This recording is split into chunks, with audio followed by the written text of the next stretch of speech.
Hey guys, and welcome back to my channel. Today we're going to be reacting to 3 scary deep web stories that actually happened. I will put the original link in the description below, and let's get it started. Click.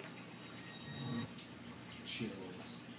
Number 3, Vice hires a hitman.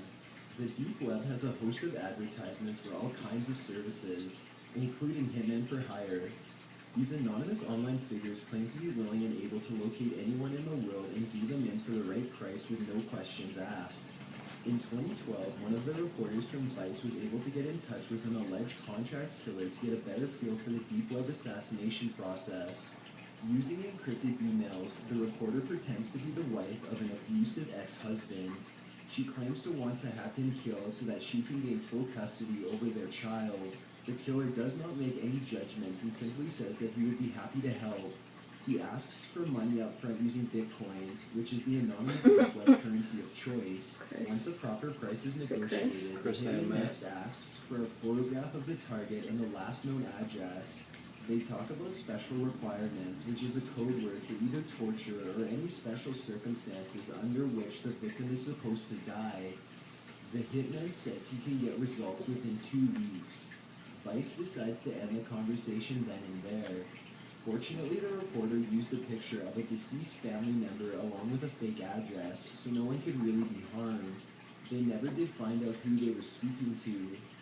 This report is just one of the many hitman services the deep web supposedly offers.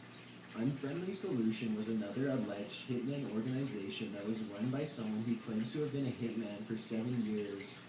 It was shut down in 2014, though it remains unclear if this was by the site's owner or the FBI. Other strange deep web hitman websites include the quote-unquote Charity for Donald Trump Assassination, which is allegedly accepting anonymous Bitcoin donations to kill the notorious presidential candidate.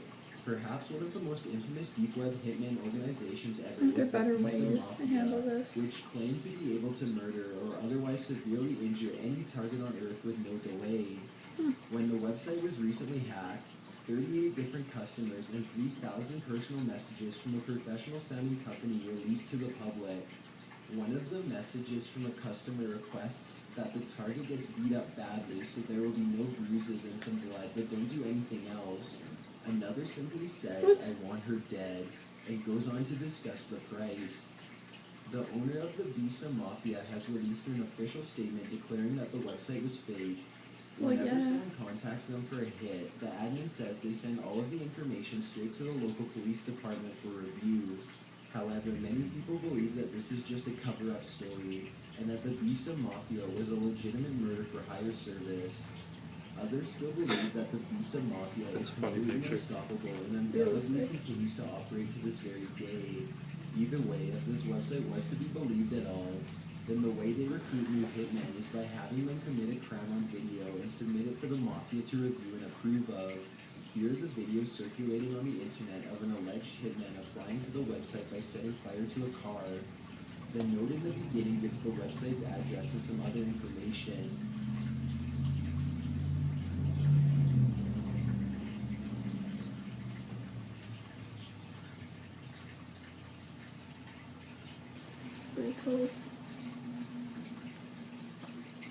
Is that Shane? Because he likes to light things on fire. Yeah. Most people want to find someone that they can have children and grow old together with, but Armin Maives had a version of love that was much different. He was obsessed with the idea of eating another man's body. In 2001, the German could not contain himself anymore and took to the deep web to fulfill his darkest desires. He found an online forum morbidly named the Cannibal Cafe that seemed perfect to satisfy his urges. Although the disclaimer at the top of the website made it clear that the Cannibal Cafe was for fantasies involving consenting adults only, Armin was absolutely serious when he posted a short blurb outlining his particular tastes. It read, "Looking for a well-built 18 to 30-year-old to be slaughtered and then consumed." Imagine Armin's surprise when his inbox was instantly flooded with eager responses. He later estimates that as many as 200 different people replied back, all of them happily agreeing to be murdered and eaten. Figuring out who was serious and who was role-playing was a long and arduous process. It took Armin months to interview and sort out potential recruits. What? As you could expect, most of the replies were People from offering to who get wanted eaten. act out an imaginary scenario online, but he narrowed it down to one single person in particular. Bernd Brandeis had typed a short but intimate response on the Cannibal Cafe forums that instantly caught Armin's attention. I am 36 years old, he wrote, 175 centimeters and weight 72 kilograms.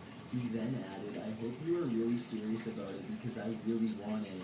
What? The two began messaging each other, and soon they had fallen in love with a passion and hunger that only two people with a fetish for cannibalism could share.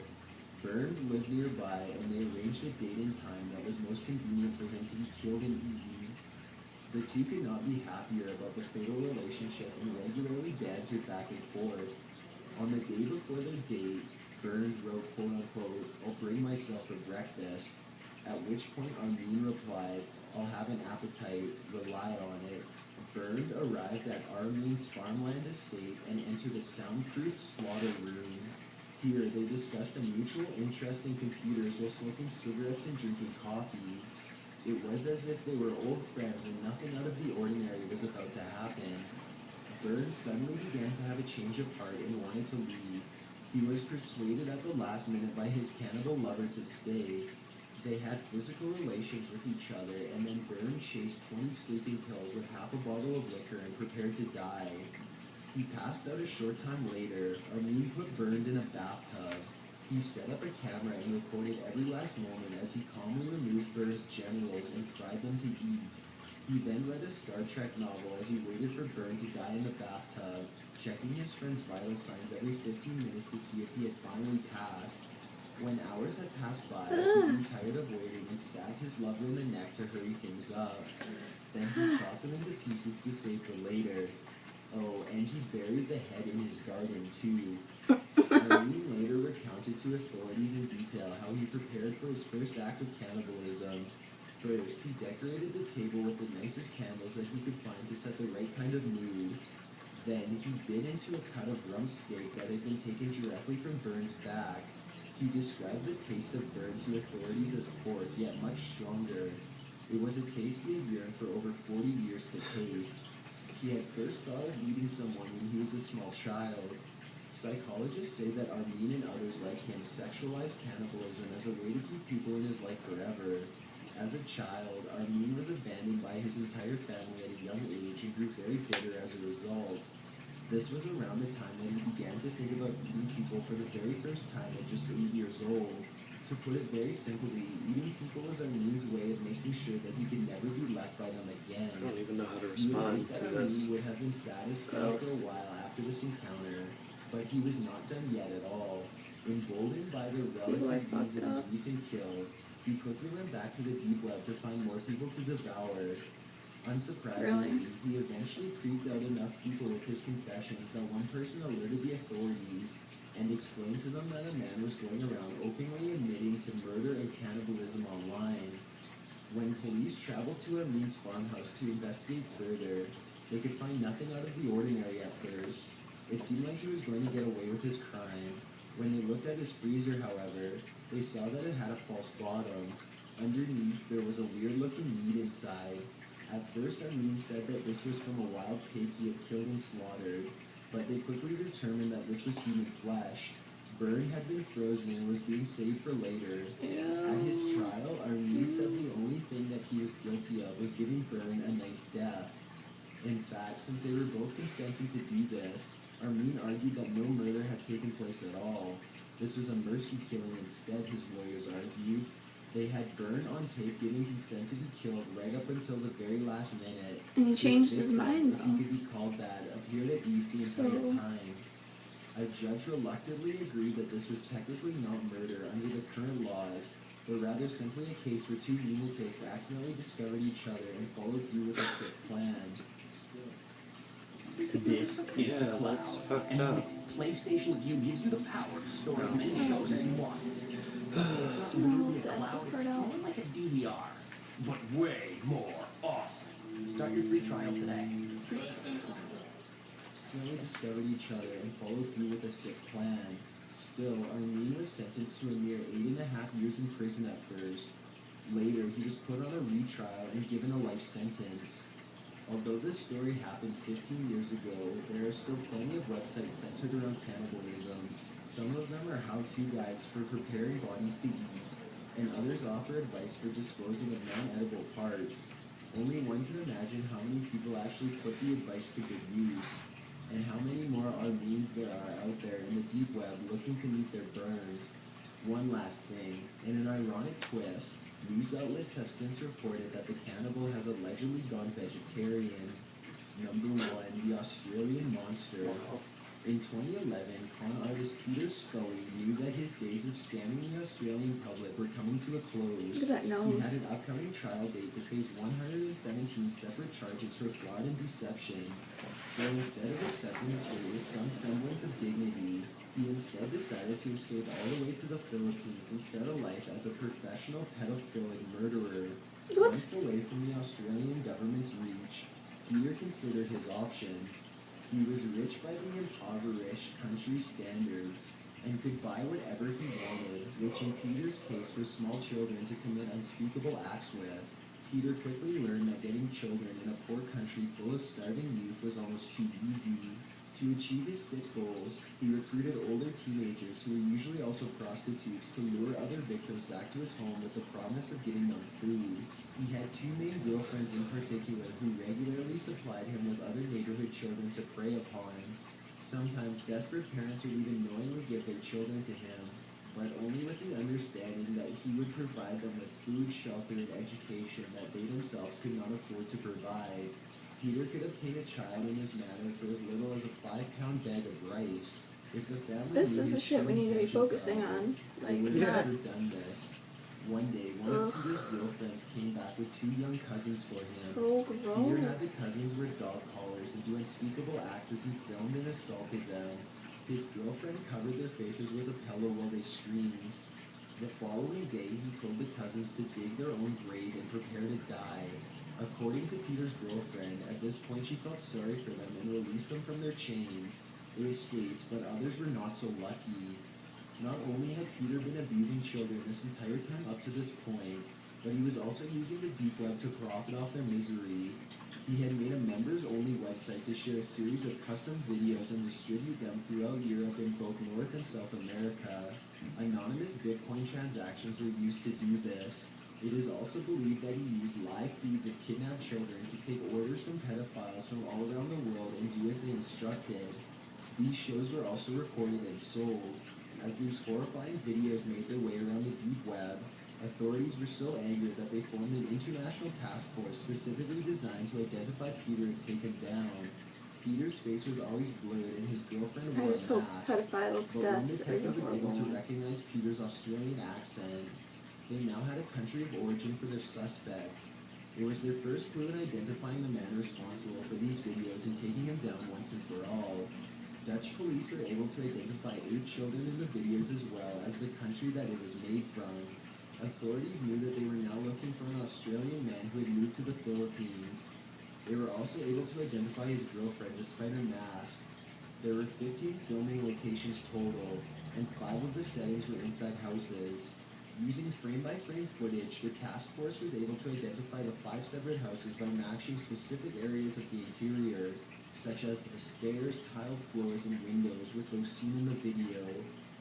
One of the creepiest locations would be a bare attic. The walls form into a triangle shape and there's a picture of the Virgin Mary on one side of the room, and another section that is entirely covered in newspaper comic strips. To imagine that this is one of the many locations where the innocence of countless children was taken is horrifying. One of the properties belonged to Peter, a man with a voice that matched the videos. They now had their man.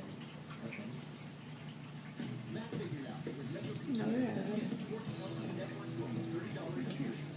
This piece of crap guy set up for unskippable ads. That's what I put in.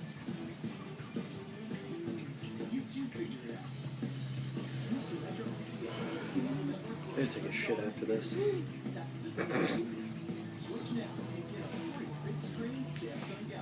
I'm gonna edit that out. No, it, Match the videos. They now had their man. Eventually, they were able to identify Peter's home address and rushed So to fucked arrest him. up. He seemed to be relatively calm about the entire situation. When he was captured, he only asked for cigarettes and did not say much else. The children in the video were almost all identified and rescued, though at least one remains at large. Sadly, one victim was positively identified as deceased. Her remains were found in a shallow grave under the kitchen floor of a house that Peter had at one point rented. She was made to dig her grave before Peter strangled her. Her death is believed to have been recorded and sold on the deep web. One of Peter's girlfriends brought the authorities to where the girl was. She says that she wasn't around when it happened, but that Peter had told her about it later. In reality, however, she carried out a lot of the abuse herself. She was the one wearing the mask in the video. She and Peter are both awaiting trial. Peter has since tried to entirely pass all of the blame onto his girlfriend, saying Wow. that she is the active one in all of this, and that he was merely passively Really, letting her dude? fulfill her You're still gonna wishes. lie about it? The two Wow. are ready to testify against each other at their trial later this year. As if this weren't enough, the arrest of Peter Scully helped bring another Australian pedophile to justice, a 22-year-old man named Matthew Graham. This psychopath is responsible for running the dark website known as Hurt to the Core, which specializes in appalling content where children are severely injured. He and Peter were close friends online, and Peter sent many of his videos to Matthew in return for access to other people's child abuse videos. Among other charges, Matthew is accused of using his deep web network to give advice to a Russian kidnapper about what to do with a 5-year-old girl, and to host a volume of child abuse videos that were made by another Australian man who owns several daycare centers. Matthew himself was sentenced to 15 years hard time for running his horrendous deep web network. He was a babysitter at the time of his arrest. That's fucked up. These people are always so close to children. That's what I don't understand. Like, these people should not be allowed to be close to children. Protect your children, because there are a lot of people like that. And they act like they're not like that so they can get in and, like, start doing weird stuff to the children's. Ugh. It's like, why do you have to touch the children? It's just why. That's, Well, I hope you guys liked that video. It was pretty traumatizing. People are fucked up. And I'll see you in the next video. Goodbye.